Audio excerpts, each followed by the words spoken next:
السلام عليكم ورحمة الله وبركاته. اللايف بتاع النهاردة غريب شوية، يعني طبعا انتم متعودين ان انا كل لايف اطلع اقول ربنا يستر ويا ترى هكمل هنطلع لايف تاني ولا مش هنطلع لايف تاني، بس يعني ان شاء الله باذن الله ربنا يدينا ويديكم طولة العمر نطلع تاني ونفضل مع بعض على طول باذن الله. بس يعني من الاخر اللي خايف ما يتفرجش على اللايف ده، عشان اللايف ده يعني هيبقى بيزعل، يعني هيعمل حاجات وحشة. المهم ندخل في الموضوع سريعا. دلوقتي الرئيس بتاعنا جه من فترة طلع وقال لك ايه؟ قال لك الحاجة الغالية ما تشتروهاش، الحاجة الغالية ما تشتروهاش. خلاص؟ طيب هو كلام علمي فعلا، يعني انت لو جيت تتكلم وتقول الكلام ده كلام سياسي، لا ده مش كلام سياسي، ده كلام علمي. وفعلا الحاجة فعلا الغالية ما نشتريهاش، بس ده لما تبقى حاجة واحدة بس هي اللي غالية. يعني لما يبقى النهاردة عندي منتج واحد بس غالي فانا هتغاضى عنه ما اشتريهوش.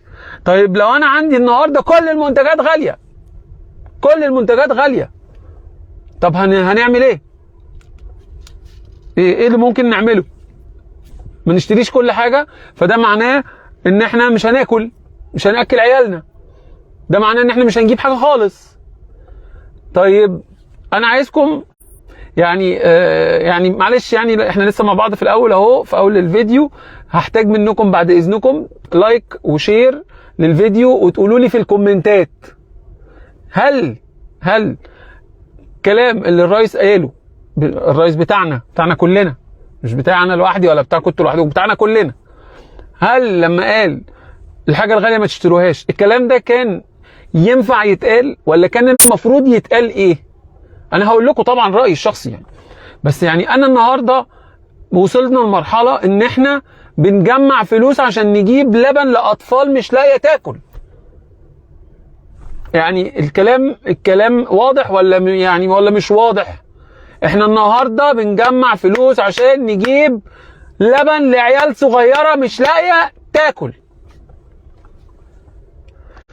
هل بقى علبة اللبن اللي بقت ب 145 جنيه دي ولا ب 140 جنيه الاطفال ما تجيبهاش؟ كانت يعني كانت بتتباع الاول ب 60 جنيه زمان، 60 80 100، النهارده بقت 100 حاجه و40 جنيه. طيب ما نجيبهاش، طب نجيب ايه؟ يعني ايه البديل؟ مفيش بديل. النهارده كيلو اسمه ايه ده، الموز كيلو الموز بقى ب 12 جنيه. طيب نجيبه ولا ما نجيبوش؟ الطعمية الصغيره اللي قد كده بقت بجنيه، طب ما نجيبهاش ولا نجيبها؟ انا مش فاهم المفروض نعمل ايه يا ريس. انت قلت لنا الحاجه الغاليه ما نشتريهاش، طب كل حاجه غليت، البيض غلي، الفراخ غليت، العربيات ولعت، ازازه الميه غليت، كل حاجه غليت، حتى فواتير الكهرباء غليت. يعني حتى الفواتير الكهرباء اللي المفروض الحكومه تخلي بالها علينا شويه، فحبه كده وحبه غليت جدا جدا جدا. الكهرباء بقت حاجات غريبه، ارقام غريبه، والكارت حتى اللي عنده كارت الكارت ما بقاش يقعد. انا عايز بس اسال يعني السؤال انتوا تجاوبوني عليه، خلاص عايزكم انتوا اللي تجاوبوني عليه. هل ده كان ينفع يبقى الرد ولا لا في رد تاني؟ اكتبوا لي في الكومنتات، انا عايز اقرا انتوا هتقولوا ايه، لان ده مش كلام ينفع يتقال الا لو كان عندنا سلعه واحده فعلا هي اللي غليت، فبالتالي احنا مش هنشتريها ونشتري غيرها. انما لما تكون السلعه والمنافسين بتوعها كله غلي، طب احنا لو ما اشتريناش يبقى احنا مش هناكل حاجه خالص. سيبك من ولا مش هنلبس، مش عايزين نلبس، مش عايزين، سيبك من المواصلات، هنتمشى نمشي على رجلينا. البنزين غلي، مش هنحط بنزين، هنركن عربياتنا ونمشي على رجلينا. قطع الغيار غليت، مش هنصلح عربياتنا، هنسيبها مركونه ونمشي على رجلينا. خلاص، يعني احنا هنعمل اي حاجه تكون بعيده كل البعد عن الاكل والشرب. خلاص، ما تجيش بقى واحد يقول لك العربيات مش سلعه، مش لا يا باشا، العربيات عند بعض الناس هي مصدر الرزق، سواء اللي بيفتح كبوتها وبيحط فيها شاي وقهوه، شنطتها قصدي، ويحط فيها شاي وقهوه، ولا بيفتح بابها ويحط فيها شاي وقهوه، ولا اللي بيعمل بيها توصيل طلبات للمنازل، ولا اللي بيروح بيشتغل بيها اوبر وكريم وان درايف وديدي ومش عارف، وكل الحركات كل الابلكيشنز دي، ما كل ده اكل عيش للناس. فاذا كل حاجه دلوقتي غليت، مفيش ما بنستني، لا نستثني احدا، لا نستثني احدا، يعني مفيش حاجه ما غليتش، كله غلي. طيب مفروض كان الرد يبقى ايه؟ كان الرد بمنتهى البساطه، الناس اللي حواليا اعملوا لي دلوقتي قائمه بكل اسعار الاغذيه الرئيسيه اللي غليت، ونشوف احنا لو بنستوردها نبقى احنا نصنعها ونزرعها علشان المواطن يعرف يشتريها. النهارده انت لو بتستورد خامات مثلا علشان تعمل جبنه مثلا، يعني جبنه، خلاص يا جماعه، ده الجبنه القريش يا جدعان، يا نهار اسود عليا، الجبنه القريش بقت بحاجه و30 جنيه ولا كام؟ والله مش فاهم، حاجه و40 جنيه، حاجه و40 جنيه الجبنه القريش اللي كنا بنجيبها ب 10 جنيه وبنعرف، ما كناش بنحب ناكلها، ما بناكلهاش غير لما نبقى عايزين نخس، بقت بحاجه و40 جنيه. طيب الجبنه القريش دي، طيب يعني انا بقول لكم يعني كلام بسيط، حاجات بسيطه كده. فالنهارده معلش يعني المفروض كنت حضرتك، انا اسف يعني انت على دماغي وانا بحبك وربنا يعلم، بغض النظر عن الناس بتقول لك ده مش عارف، ده عميل مش عارف مين وهيغرق إيه، لا هو مش كده خالص. هو بس كل المشكله ان هو ذو فكر عسكري، وفعلا هو امن مصر كويس قوي عسكريا. النهارده انت واحد من اقوى الجيوش اللي موجوده في المنطقه، ماشي، لان هو ده فكره. طيب تعالى بقى نتكلم في الفكر الاقتصادي. لا النهارده انت لازم حضرتك قبل ما تقول الحاجه الغاليه ما تشتروهاش، تنده الرجاله اللي ورا دي كلها اللي قاعده دي، خلاص تيجي الرجاله دي تيجي طلعوا لي لسته بكل قايمه كده باسعار الاغذيه اللي سعرها غالي بشكل مبالغ فيه، خلاص. وبعد اذنكم نشوف ازاي احنا كدوله باشا سخر، ان شاء الله تسخر الجيش، ما الجيش بيعمل دلوقتي كل حاجه، ان شاء الله تسخر الجيش، خلي الجيش ينزل يا باشا ويعملوا اي مصانع، اي حاجه، ويشغلوا الناس، شغلوا العساكر، اعملوا اي حاجه، اعملوا اي حاجه. الناس بتقضي بقيت عشاها نوم. الجنيه خسر 52% من قيمته. اعملوا اي حاجه، اي حاجه، خلاص الجنيه دلوقتي ما بيجيبش حاجه، ما بيجيبش اي حاجه. لازم زراعه وصناعه، لازم زراعه وصناعه. انا مش طالع علشان اقول الاجابه بتاعت الرئيس دي صح ولا غلط، انا طالع عشان اقول احنا لا المفروض نعمل ايه، المفروض نعمل ايه. نخلي بالنا كويس قوي. الموضوع كله بمنتهى البساطه، كل واحد بيحب البلد دي بالطريقه اللي هو شايفها من وجهه نظره. انا عمري ما شككت في حد، ولا عمري حتى ايام مرسي انا عمري ما شككت ولا قلت هو وطني ولا مش وطني، ولا هو ضد البلد ولا مش ضد البلد، ولا حتى ايام مبارك. انا كل اللي بتكلم فيه ان ممكن يكون بمنتهى البساطه كل واحد من الناس دي بيحب البلد، لكن بطريقه شخصيه مختلفه، بطريقه مختلفه. يعني مثلا حسني مبارك بيحب البلد بس بطريقه انفتاحيه، بطريقه ولادي حواليا، الله اعلم. يعني انا بدي لكم كلام، بنتكلم بندردش. يعني مرسي مثلا كان بيحب البلد بس بطريقه عشوائيه، فكل واحد بطريقته، يعني كل واحد شايف هو بيحب البلد ازاي بطريقته. ممكن يكون حبه ده غلط فيغرق البلد. الرئيس بيحب البلد، الرئيس عبد الفتاح السيسي بيحب البلد بطريقته برضه، اللي هي ايه؟ الطريقه العسكريه.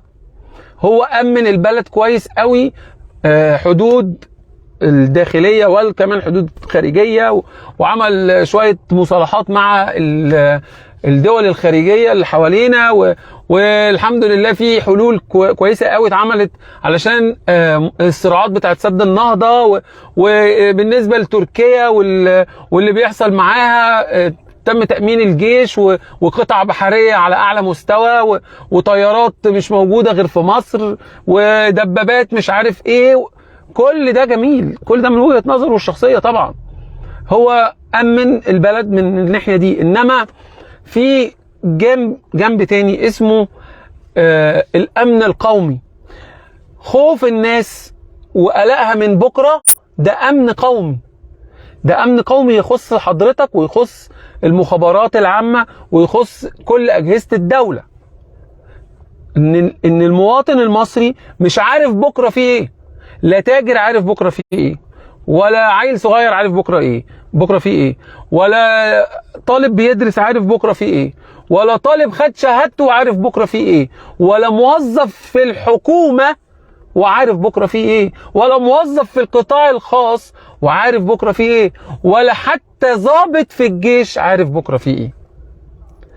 ليه حضراتكم بعد إذنكم، الكلام ده بقى موجه للحكومة، خلاص سيادة الرئيس ملوش دعوه بالكلام ده، الكلام ده موجه للحكومة، السيد معالي رئيس الوزراء اللي أنا بحترمه شخصيا جدا، لكن في الشغل أو في العمل داخل الحكومة عندي عليه نقاط كتير جدا. ليه ما نجيبش حد يكون شاطر وكاريزما وبيعرف ماركتينج، بيعرف تسويق، وبيعرف كوميونيكيشن، عنده كوميونيكيشن سكيلز، يعني بيعرف ازاي يتواصل مع الناس ويتكلم ازاي، يطلع يشرح الحكومة بتعمل ايه. ليه احنا ليه ما بنفكرش كده؟ ليه يا فندم حضرتك ما بتفكرش كده؟ ليه دايما الحكومة كل يومين ثلاثة تطلع لنا قرار خبور كده نحس ان هم كل تفكيرهم صحيوا الصبح ازاي ننكد على الشعب ده، نرقع لهم قانون ينكد على ابوهم، او نرقع لهم خبر ينكد على اهاليهم؟ طب ليه؟ انا عايز حد بيفكر تفكير منطقي. حضرتك ده مش موجود عندكم. ابعت حد او اقعد مع مجموعة من الشباب، هات اعلامي مميز في اي قناة MBC مصر، في النهار، في يعني حد محبوب مثلا، مش حد من اللي بيطبلوا، حد محبوب. بلاش اعلامي، اي حد يكون صحفي يكون محبوب وعنده كاريزما، اختاروه بعناية فائقة. ولما تختاروه خلاص خلوه يطلع يشرح للناس خطوات الحكومة في حل الأزمة الاقتصادية على الاتجاهات، على المدد الطويلة الأجل والقصيرة الأجل. يعني ما تطلعش تقول لي أنا عندي حلول اقتصادية طويلة الأجل وبس، لا، لازم يكون في عندك خطة قصيرة الأجل وطويلة الأجل. لازم تدور ازاي تصنع حاجة حضرتك بمنتج محلي وخامات محلية 100% وتصدرها وتكفي بيها السوق بتاعك. لازم زراعة، لازم صناعة، لازم تعليم، لازم صحة. شوف الصحة جت عليها بكحة على طول. خلاص، زراعة، صناعة، تعليم، صحة.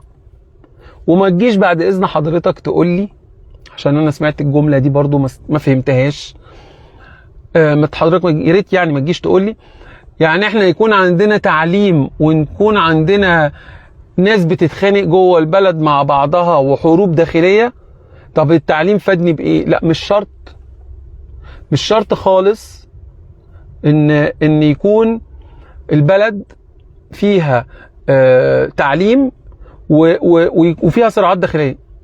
لا، ممكن ما يبقاش فيها صراعات داخليه وفيها تعليم كويس برضو، عادي، ده موجود الكلام ده في دول كتير جدا يعني. وبرضو عشان حضرتك تبقى فاهم، لو في تعليم كويس صعب يكون في صراعات داخليه.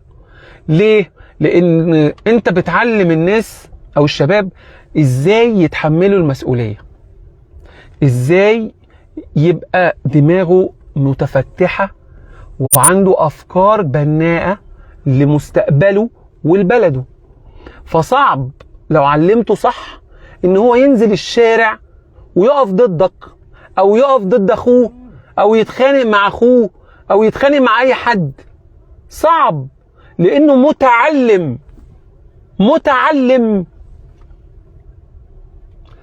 أنا لو قعدت أفتح في حاجات من النوع ده أو من هذا القبيل ممكن نقعد 3 سنين أنا وإنتم فاتحين لايف، وهنفضل وإحنا قاعدين كده شايفين إيه الحكومة وهي جاية تاخدني. أنا بضحك من غلبي، والله بضحك من غلبي. مهما هحكي لكم ناس كتير بتقعد تقول يا عم ده انت لابس ساعه مش عارف بكام وراكب عربيه مش عارف بكام، وايه اللي مطلعك تتكلم انت بصوت الغلابه؟ انا يا عم ولا بتكلم بصوت الغلابه ولا بتكلم بصوت امي، انا طالع بتكلم بصوت مواطن بلده خايف عليها، اخواته واهله وناسه خايف عليهم. انتوا عارفين النهارده الناس اللي شغاله معايا في الشغل بتاعي في مختلف المجالات اللي انا شغال فيها، دول عددهم بيعدي 50 بني ادم. طيب 50 بني ادم دول النهارده لو انا وقعت مش هم وقعوا. فانا بدور ازاي كلنا مع بعض ما نقعش. يعني انا كل همي ان احنا كلنا مع بعض ما نقعش. ليه؟ لان لو احنا حد فينا وقع، خلي بالك، لو انا مش انا بس، لو انا في ناس من اللي شغالين معايا لو حد فيهم وقع انا وقعت. هي المعادله كده. فاحنا عشان بس ايه ما نقعدش نتكلم كتير ونرغي كتير ونقعد نقول كلام معاد، من الاخر الشيله شيلتنا كلنا مع بعض. انا ما بقولش ان الحكومه يعني متواطئه او حكومه خاينه او لا، هي الحكومه ضعيفه اقتصاديا، ما بتقدرش تاخد قرارات اقتصاديه مظبوطه. وبعدين ما عندهاش حد يطلع يتكلم، ما حدش بيطلع يتكلم. احنا ما بنشوفش غير سياده الرئيس هو بس اللي بيتكلم في اي يعني مناسبه من المناسبات فبيتكلم. لكن احنا مش عايزين كده يا ريس، بعد اذنك حضرتك المفروض اخر واحد خالص نروح له او نسمع له. انت اخر واحد. يعني انا عندي مثلا في الشركه، انا مثلا رئيس مجلس اداره الشركه، انا ما اكلمش الموظفين حتى لو بيتخانقوا مع بعض، انا ما بكلمهمش ولا بوجه لهم كلام. ليهم مدير، لما المدير بيزهق او بييأس من حد بيطلع للمدير اللي فوقيه، خلاص برضو ما فيش حل بيجي لي انا بقى ساعتها بتصرف.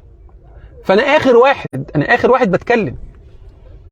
ف يعني لما حتى مثلا لو انا حبيت ان انا اوصل حاجه للعمال، يعني بشوف مين اكتر واحد بيعرف يتكلم خلاص يروح يتكلم معاه. في واحد في وظيفه عندنا اسمها خدمه ما بعد البيع، وفي وظيفه اسمها خدمه العملاء. خدمه العملاء ده يعني الاول خدمه ما بعد البيع بياخد كل الشكاوي بتاعت الناس، لان هو ده اللي ماسك السيرفيس الصيانه. خلاص بعديها لو في حد هو مش قادر يتعامل معاه لازم خدمه العملاء هي اللي تبتدي تهندله. خدمه العملاء ده بتلاقيه بقى كاريزما، عنده كوميونيكيشن سكيلز، بيعرف يتكلم، فاهم، دارس، مهندس، شاطر. فلما حد يجي يتكلم مع عميل يعرف يقنع العميل بالصح مش بالغلط، عشان برضو الكلام ما يروحش في كده ولا كده. فاحنا عايزين واحد بقى ايه، خدمه عملاء كده بالصلاه على النبي.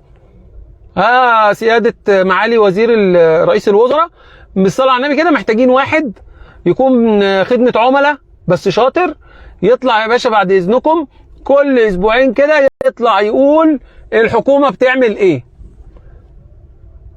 هما فين مجلس النواب؟ هو انتوا ليه يا جدعان ما بتعملوش استجوابات للحكومه دي؟ هو احنا منتخبينكم ليه؟ ما تعملوا لنا استجوابات للناس دي عشان نعرف الناس دي بتعمل ايه.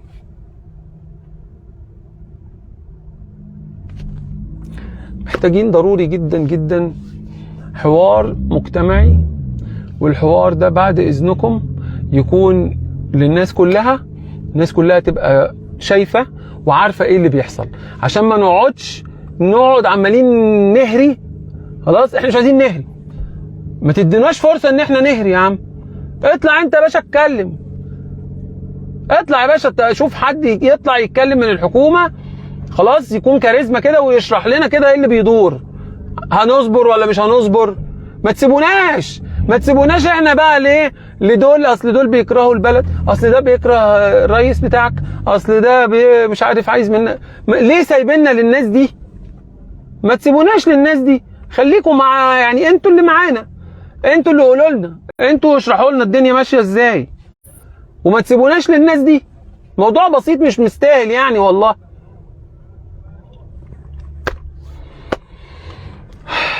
مقترحاتكم بقى، استأذنكم مقترحاتكم بقى، قولوا لي هل دلوقتي اللي انا بقوله ده غلط ولا صح؟ وهل انا بفكر صح ولا بفكر غلط؟ وهل النهارده لما يطلع الرئيس يقول لنا ما تشتروش الحاجه الغاليه، هو ده الصح ولا اللي انا قلته هو الصح؟ هل النهارده مش جه وقت ان احنا نبتدي نركز بقى في زراعه، صناعه، تعليم، صحه؟ مش جه الوقت بقى؟ مش كفايه؟